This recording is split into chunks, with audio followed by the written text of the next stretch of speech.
Now, one of the things that we want to get out of the way really, really quickly is what qualifies us to tell you about your energetic body. Can you start?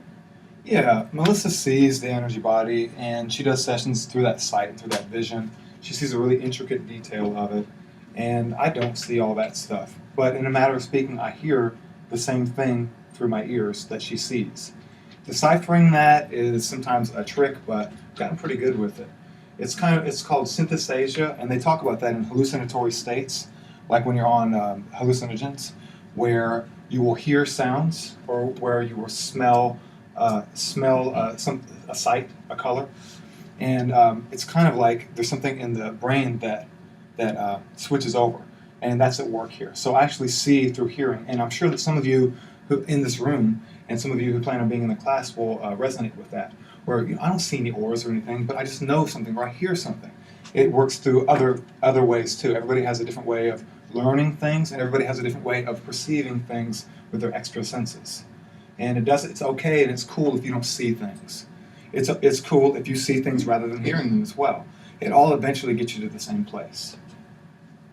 We wanted to make sure to go over all of this because as we go through the class, what we want you guys to understand is that the information you're going to hear in this class is not information that we researched or read anywhere other than in our healing room. Every bit of the information that is in this book comes from experience in the healing room with people that we have done sessions on. We could not do any of this, stand up here and tell you guys anything, if it weren't for the people that got on the healing room table.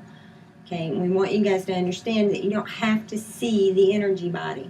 I see the energy body. It's how I interpret it. But a lot of people don't interpret it the same way that I do. Another thing I want people to understand is as you're interpreting that information, you can only interpret by your personal experience. And what that means is what I say is concrete for me may not be concrete for you. Okay? And that's okay. It's supposed to be that way. You'll really understand that as we go through the entire series, too.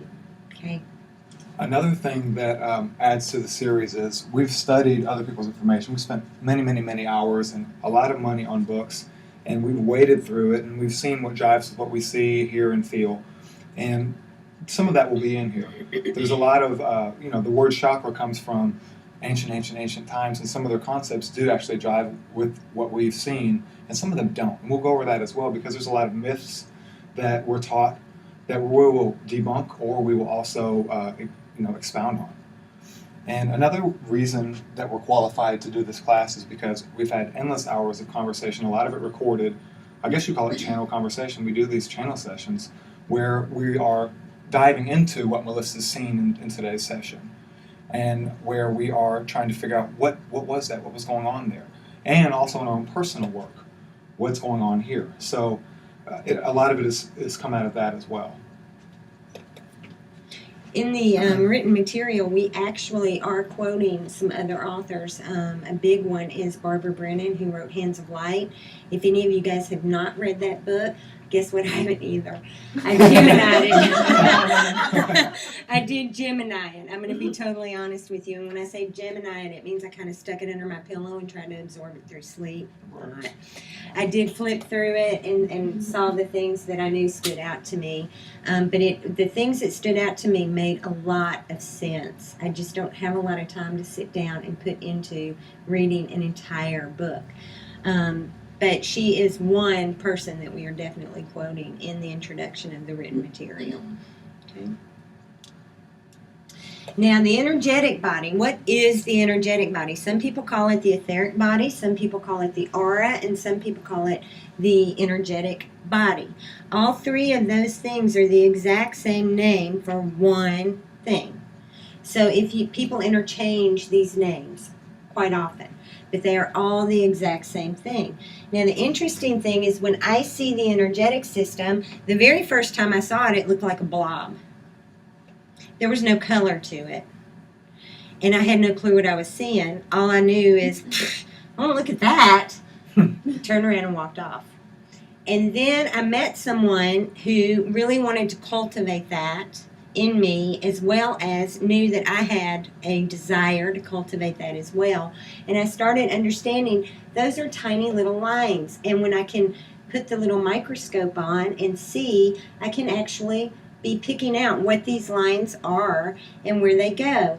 And it appears, when you really look at it up close intensely, it appears a grid. We've all seen a grid, okay? These lines are, that make up this grid, they are what allow what Eastern philosophies would call our life force energy. They are what allow that to run through our energetic body. And as we get into the class tonight, and as we go through the classes over the next 8 weeks, we're really going to talk a lot about how that life force actually feeds our physical body, and our physical body actually feeds that etheric body. Has anybody ever seen one of those documentaries on the underwater life and seen a Portuguese man of war? Well, Portuguese man of war is a jellyfish. And it's a jellyfish that's a conglomeration of a bunch of jellyfish that live in it and around it. And they're flying around everywhere like this when you look at it. And when I look at it right off the bat, when I see it, hear it, how do you describe that? But when I look at it, it looks like a million or billion fireflies just flying around.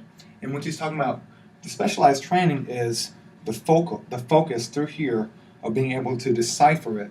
And you have to be able to when it's really never really happens naturally, you have to be able to see it parts and how they're working together. And through this class, there's a high likelihood that you'll be able to do that. Because what we're learning about is we're learning it part by part. Though it looks really new agey and metaphysical, it's probably a 10,000-year-old concept. And because it's that old, you know, the old game you played in kindergarten where you have a tin can and the rope, and then, or you tell the next person next to you, and by the time it gets to them, like, a green apple field what? You know, and that started out was just a postage stamp. But there are some things that were preserved on down to today. And at any rate, what they say is the Ida Nadi is one of the 3 major nadis, which nadi means river of energy. These are the 3 major energy currents in the body. The Pingala is the masculine and the solar, the Ida is the feminine and the lunar, and the Sushumna supposedly runs up from the root chakra all the way to the crown chakra. And this is where this departs from what we have been able to observe, especially Melissa, where it says that the Ida Nadi, the feminine Nadi, starts at the right side of the root chakra, and they actually say the right testicle. And it starts there, and the Pingala starts at the left side of the root chakra, and they continue to cross until they end up here at the third eye, and they meet in this unity vision thing. And also, this has to do with the pranayama exercise, the breathing exercises.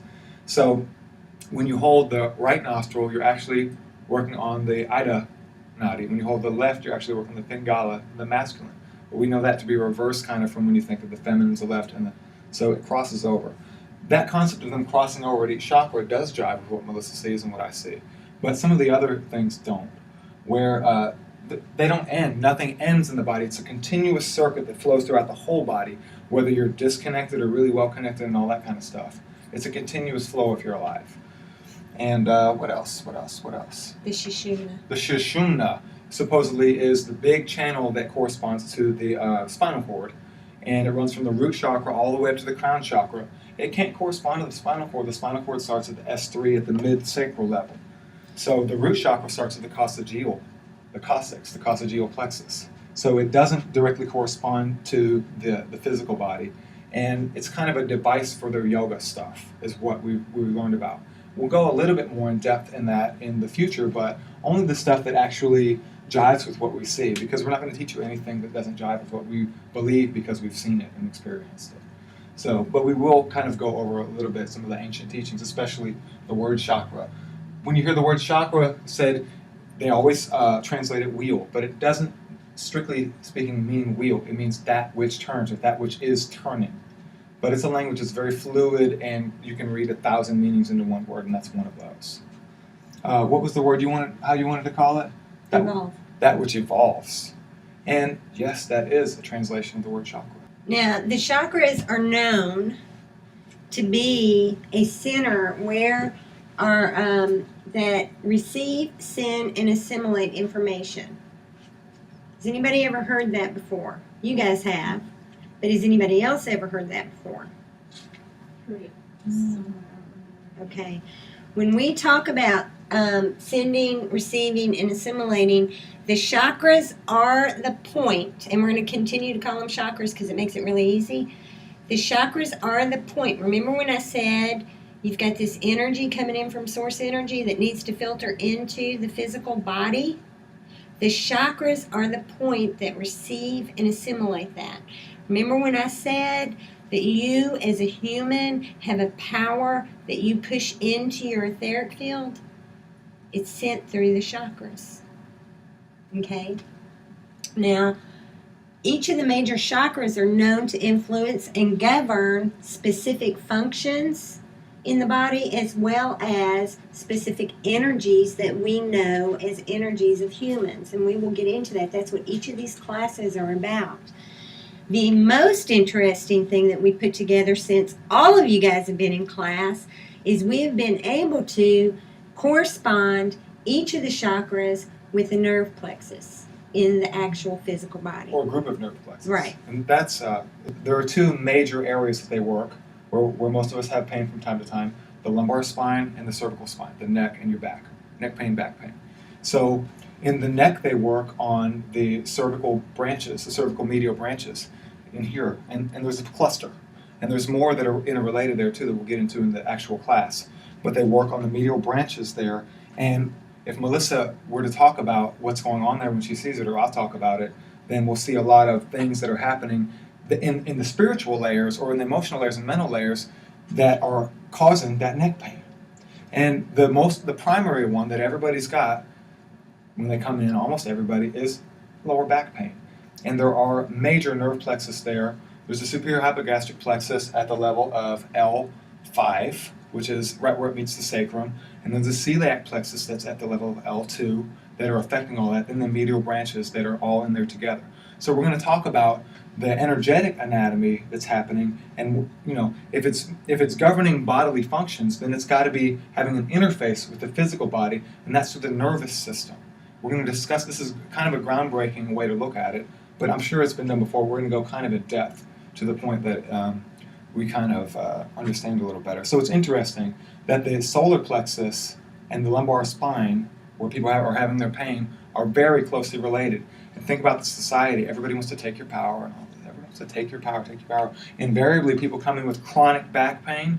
They are fighting for their power every day, every single one of them. But not everybody is, and you don't have to. This is the layer where people's feelings, emotions, known and unknown, are stored. Now, how many of you people have known people that could push your button every single time? Yes. They're playing with your emotional layer.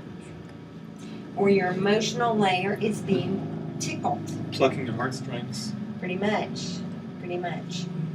The emotional layer, the really cool thing about the emotional layer is it is the way, when you understand your emotional layer, man, you really step into your self-power. But if you don't understand that emotional layer, somebody else will. How many times have we been in relationships and we were emotionally blackmailed? Pretty continuously throughout that, and that's why we stayed in that relationship. That is the layer that allows that to happen. It's also the layer where you step into your own power. For everything bad we find in the etheric field, the flip side's there too. It's just a matter of moving it into the new vibration. So the emotional layer can be the happy layer. All those yummy, fun emotions, they're there, as well as the ability for other people to really control you. This is the layer. How many people have ever felt like someone was doing black magic on them? Mm-hmm. That's the layer, guys. It's the layer that they're going at. For more information, hit us up on Facebook, email us, or give us a call. We look forward to seeing you soon.